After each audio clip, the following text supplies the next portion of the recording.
നമ്മുടെ വീട് പണിയൊക്കെ ഏകദേശം തീരാറായ സമയത്ത് വീടിന് വേണ്ടിയിട്ടുള്ള പേരിൻ്റെ ലിസ്റ്റ് ഞാൻ റെഡിയാക്കിയിട്ടുണ്ടായിരുന്നു കേട്ടോ. അതിനകത്ത് ഒത്തിരി പേരുകളുണ്ടായിരുന്നു. ഞാനാണെങ്കിൽ അധികം മോഡേണും അല്ല അധികം നാടനും അല്ലാത്ത രീതിയിലുള്ള പേരുകളായിരുന്നു സെലക്ട് ചെയ്തിട്ടുണ്ടായിരുന്നത്. എന്നാൽ കുറച്ച് വെറൈറ്റി ഒക്കെ വേണം, അങ്ങനെ വരുന്ന രീതിയിലുള്ള ഒരു പേര്. അപ്പോൾ അതിന് ആ ലിസ്റ്റിനകത്ത് എനിക്ക് എൻ്റെ കണ്ണിലുടക്കിയിട്ടുള്ള ഒരു പേരാണ് കൽഹാര. അപ്പോൾ ഞാൻ ഈ ഒരു ലിസ്റ്റ് കാണിച്ച സമയത്ത് ഹസ്ബൻഡും ഈ ഒരു പേര് കണ്ടപ്പോൾ ഇത് കൊള്ളാമല്ലോ എന്ന് പറഞ്ഞിരുന്നു. അപ്പോൾ അങ്ങനെ ഞങ്ങൾ ഇത് ഇട്ടാലെന്നുള്ളൊരു തീരുമാനത്തിലെത്തി.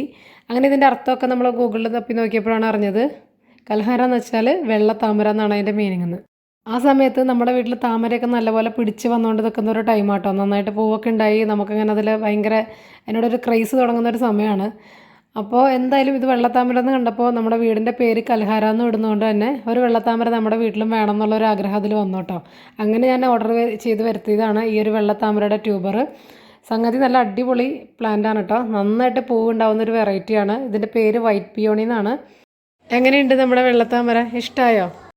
പിന്നെ നമ്മുടെ ചാനലും ഈ വീഡിയോസൊക്കെ നിങ്ങൾക്ക് ഇഷ്ടമാണെന്നുണ്ടെങ്കിൽ എന്തായാലും സബ്സ്ക്രൈബ് ചെയ്ത് സപ്പോർട്ട് ചെയ്യണേ. അതുപോലെ ലൈക്കും ഷെയറും കമൻറ്റൊക്കെ ഒന്ന് ചെയ്യണം കേട്ടോ. അടുത്തൊരു വീഡിയോയിൽ കാണാം.